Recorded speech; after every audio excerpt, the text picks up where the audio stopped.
Hi, everybody. I'm Jason. I'm Caden. I'm Jaden. I'm Nicole. I'm Eli. And we are the Yahoo and the Torah channel, and we thank you guys very, very much. It is an early morning here. We had some early morning drama that we had to deal with here, and we're working through it, and we are trying to do the very best that we can do in the light of it. And we don't have exactly a cow update. The cow is not able to rise up yet, or baby Jessie. And for those of you guys out there who are praying for her, thank you guys very, very much. We really, really appreciate it. And I know it's kind of trivial to pray for a cow, but to the Boss Clan, we love our cows and we love our animals and things of that nature. So hopefully today she'll be a little bit better. She was able to walk around a little bit yesterday, and so I think this anti-parasitic is working for her, we hope. And we will see today. A lot of it depends upon today. And when you guys have downed cows, every moment of every day counts everything, because when they're down and they try to get up, they can hurt themselves a lot, and it's not too good of a thing. All right, gentlemen. So Eli, Caden, I need an update, man. You guys took the Foot Leather Express. You guys took a whole pile of food. You guys went into a little town, and you went up to these old timers. And how did that go? Good. We just basically did the dishes for them and cut up their food and cooked it up for them. Okay, so how did that go, Eli? It went good. They're really happy about all the stuff. They seemed good about it, and then we started teaching to them. Okay, so I sent you guys with a red string to tie on this older gal's arm so she remembered to eat. Did that mission go down well? Okay, so first off, she's very like a prim and proper. She does not. She's almost like a version of royalty. Like she's a Brit. She's almost like a small version of royalty. So anything like that, she's not gonna enjoy. So she wouldn't let me tie it on her wrist, but I tie it to the front of her monitor where she works or where she like does whatever she does on her computer. So she remembers to eat, because she does not eat. She did not eat. Now, what was their condition, Kate? This is the first time you have seen them in a long, long time.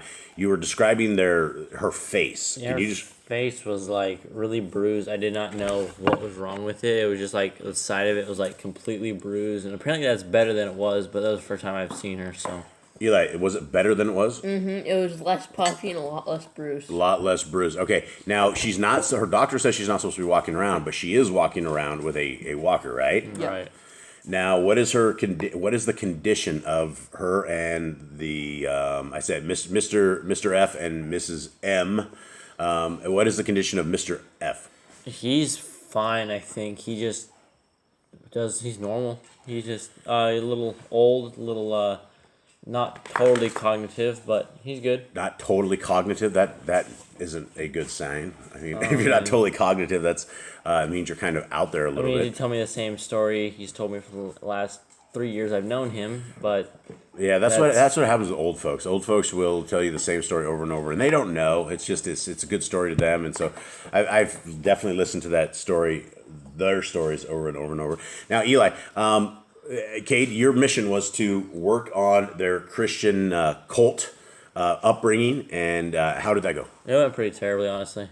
How to explain this? What happened? We went out to his porch, went and looked out over the view. He has a really nice view on his porch, so we talked about the magnificence of the Creator, and I asked him what his thoughts were on the law. What does he think of the commandments of our Creator? And he said, Jesus came and fulfilled the law.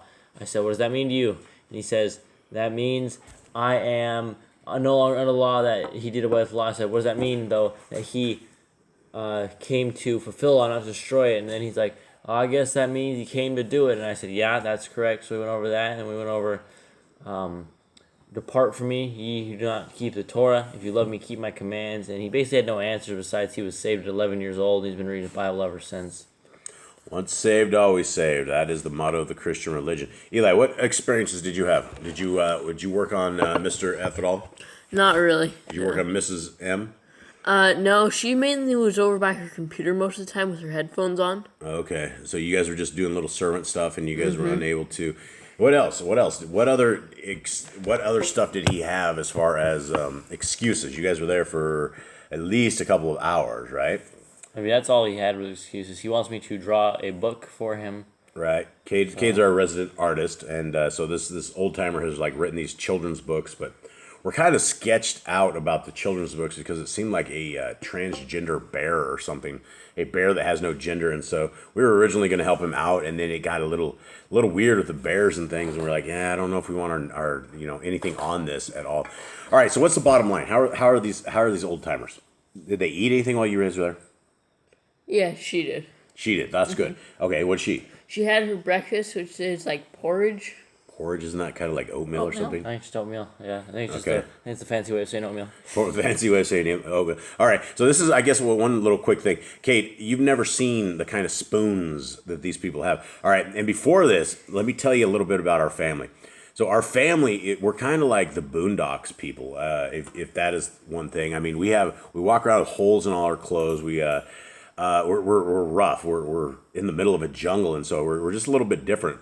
In fact, one time the boys were out, and we looked so rough that a lady drove by like 2 or 3 times, and she finally stopped, and she asked us if they were vagabonds. Are you guys vagabonds? You need money? She's trying to give every one of the kids like $5, and the kids at one point were like doing some kind of driver's test or something. But we look so rough that people actually stop and ask us if we need money. And so, Kate, tell me about the spoons. They have like I don't know, like short of like 1 spoon short of a billion spoons.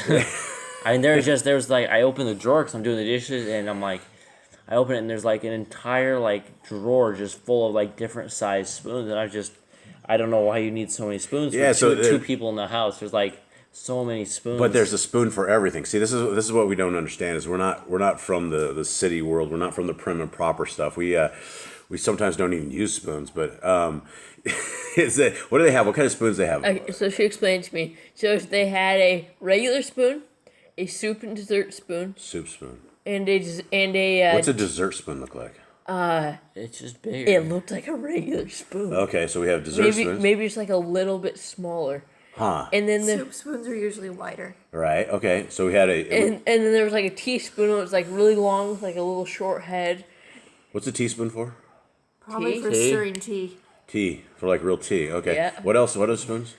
See, there was one more. I forgot Dude, there what was it like was. there was like 6 And- different sections for spoons. They're just different sizes. I was like, And then this there's is not 3 normal. different forks as well. There's a salad fork, a dessert fork, and a regular fork. Wow. Yeah. See, we're totally boondocks, folks.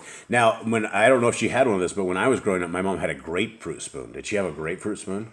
What's that one look like? So it's a little spoon, but at the end of it, it has like little I don't Like know. a spork? Not No, like a it has, sport. like, edges, like yeah, it you has can cut edges so it. you can cut into the grapefruit. Did she have a grapefruit spoon? I don't think so. Maybe Probably does. She probably does, like somewhere away somewhere. All right. So did you guys have fun or not? Yeah.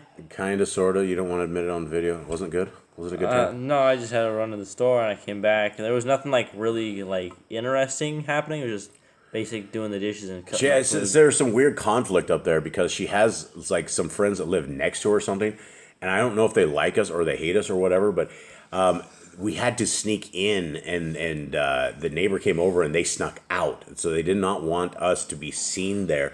So I don't know. Usually when something like that happens, there's like a power grift going on or some sort of like money is exchanged.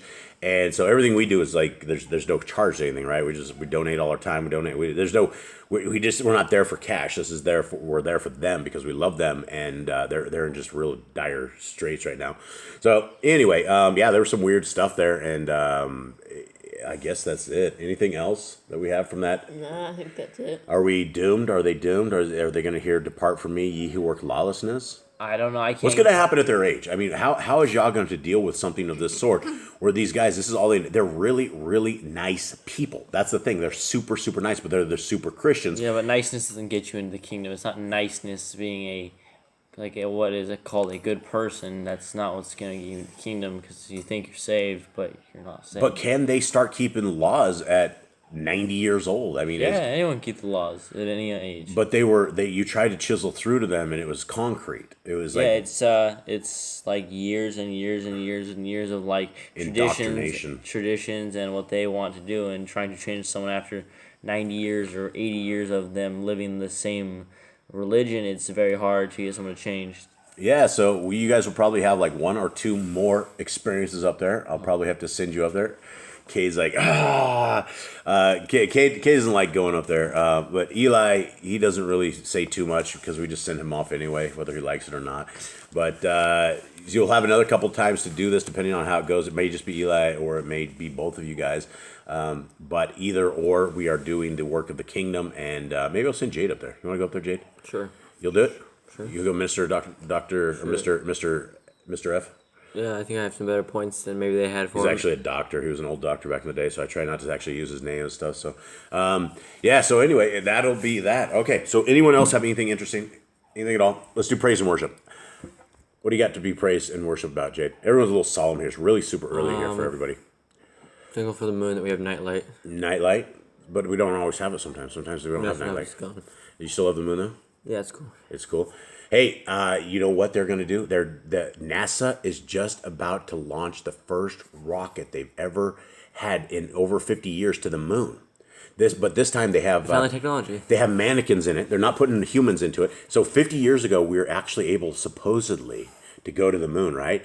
But now they've never been able to do it. We lost that technology. They lost the technology, and they said it's really hard to build Too back. hard to build back, yeah. But now they're spent Dude, they built it back. $9.3 billion is what this one supposed. There's some money laundering going on here. Yeah. So if we read the book of Enoch and it says it's a nightlight and no place that you could actually go, where's all that money going? The thing is, Personal bank accounts, my Swiss Alps. well, the thing is, China has their own NASA. Russia has their own NASA, right? Everybody, they supposedly have a tin can space station up there that you can stay in, right? You can actually go up in that thing. Yeah, but we're going to Mars too, right? This is like the green screen special of doom. Why are we sending mannequins? I don't know why they're sending mannequins this time. Because 50 years ago, supposedly, they were playing golf and they had a moon buggy that they brought a car up to the moon last time. And they actually had the cameraman that was standing on the moon that actually saw them getting off of it. So I don't know who put the cameraman up first or how they got the buggy up there. But, They threw him off the spaceship, like, land on the moon safely and, like, watching. if we read the book of Enoch, it's a light. It's a night light. That's all it is. There's no place to land. There's none of this stuff. So I want to know, our world is in dire straits. There's hunger and famine. I guess in North America, the soup line kitchens that were usually they always had a lot of it. I guess they're running out of food. People are so hungry right now, they cannot get food. But yet we're spending $9.3 billion to send some fake thing into a light. And all they need to do is read the book of Enoch, and they can just get rid of this entire space program. All right, here we go. Let's begin. We are into our Deuteronomy, going to Deuteronomy 3. And people are too tired even for the drum roll. And You it didn't did do it. it. Oh, yeah, before that. Hold on. That was wrong. Wow, you totally botched that one, Eli. All right, here we go. Today, here we go. Thank you, Nicole. Today is month 6. It is the second day of the month. We are on the third day, and so I hope you guys have a wonderful day. Now, let's get into our handy dandy split screen. And it's so slow. Thanks, Eli. I really appreciate that, buddy. He's got some staying power with the drum rolls. Yeah, it's so slow. All right, here we go. Deuteronomy 3.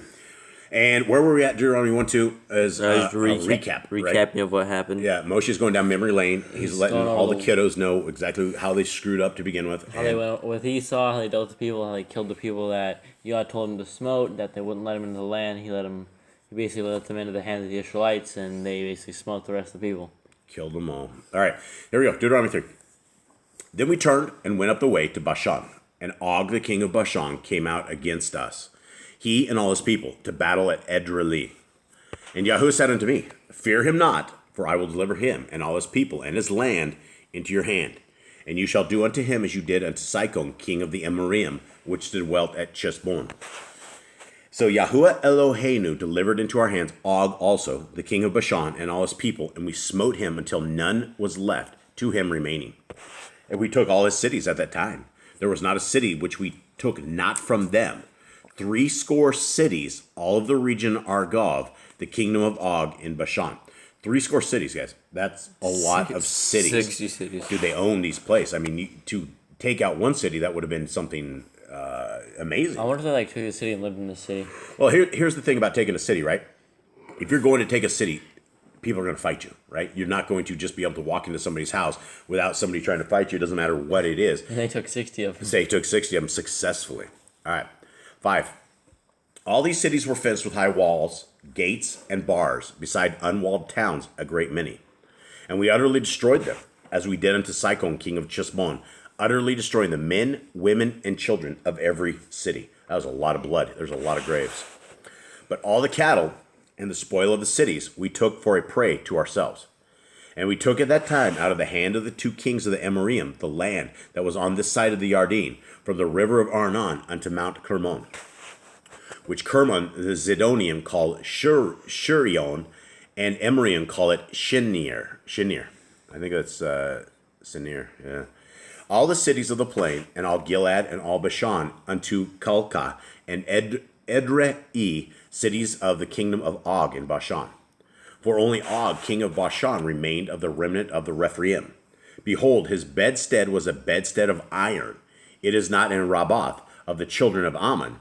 9 cubits was the length thereof, and 4 cubits the breadth of it, after the cubit of a man. All right, so we this is the place that we were looking for, and this is actually in parentheses. So I guess this is a Mine's not in parentheses. no. So that is 14 feet long and 6 feet wide. That is a big dude. 6 feet wide. That is a very big feller. All right. I wonder if he had a wife. Did he have Mrs. Og? That was the size of his bed. That was the size of his bed, yeah. Okay. For only Og, king of Bashan, remained of the remnant of the Rephaim. Behold his bedstead. I said that already. I loved it so much. I'll read that twice. And this land, which we possessed at that time from Ero-Or, which is by the river Arnon, and half Mount Gilead, and the cities thereof, gave I unto the Revium. What is your guys' Reubenites. This says Reuanim, and to Gadim. And the rest of Gilead and all Bashan, being the kingdom of Og, gave I unto the half tribe of Manasseh, all the region of Argob, with all Bashan, which was called the land of the Rephaim. Yair, the son of Manasseh, took all the country of Argob unto the coasts of Geshuri and Machalethi, and called them after his own name, Bashan Kavroth Yair, unto this day. And I gave Gilead unto Machir, and unto the Ruviim, and unto the Gadim I gave from Gilead, even unto the river Arnon, half the valley, and the border, even unto the river Yabak, which is the border of the children of Ammon. The plain also, and the Yarden, and the coast thereof, from Kinneroth even unto the sea of the plain, even the salt sea, under Ashdoth, Hop-Pikgah, eastward. Quite the names. And I commanded you at that time, saying, Yahuwah Elohim has given you this land to possess it. Ye shall pass over armed before your brethren, the children of Yashrael, all that are meet for the war. But your women, and your little ones, and your cattle, for I know that ye have much cattle, shall abide in your cities, which I have given you, until Yahuwah have given rest unto your brethren, as well as unto you, and until they also possess the land which Yahuwah Elohim has given them beyond the Yarden. And then shall ye return every man unto his possession, which I have given you. And I commanded Yahusha at that time, saying, Your eyes have seen all that Yahuwah Elohim has done unto these 2 kings. So shall Yahuwah do unto all the kingdoms whither you pass. Ye shall not fear them, for Yahuwah Elohim, he shall fight for you. And I besought El Yahuwah at that time, saying, O Adonai Yahuwah, you have begun to show your servant your greatness and your mighty hand. For what El is there in the heavens or in the earth that can do according to your works and according to your might? I pray you, let me go over and see the good land that is beyond the Yarden, that goodly mountain in Lebanon. But Yahuwah is wroth with me for your sakes, and would not hear me. And Yahuwah said unto me, Let it suffice you. Speak no more unto me of this matter. Wow. So that is actually something interesting, right? That is Moshe wishing he could go see this land before he died. And it's like Yah almost keeps a grudge, right? He keeps a grudge for a long time. This was like 40 years prior to this. This was many, many moons ago. And even though Moshe was Yah's right-hand man, it still I feel like I had to set an example for the Israelites. Like Yah is merciful, but he's gonna stay true to his judgments. He's not gonna be like, all right, go ahead and you can sin and it'll be all right. I think he had to he had to keep some sort of standards where if you sin against him, he's going to be angry with you. And everybody's going to know the judgment that passed down from Moshe, right? They're going to have murmurings of it and there all sorts of stuff. And so it's going to be a big deal. Everybody's going to know why he's not able to get up there. So, yeah. And again, Moshe goes, he tosses the people, which they should be under the bus, but he tosses them under. And he said, he was wroth with me for your sakes. Okay. Get you up into the top of Pisgah, and lift up your eyes westward and northward and southward and eastward, and behold it with your eyes. For you shall not go over this Yarden.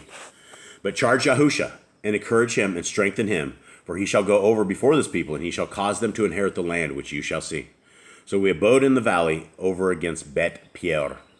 All right, well, I guess that is it. That's it. That is that, and we are 3 chapters into Deuteronomy, and we're not any further than where we were, but we are getting a good historical overview.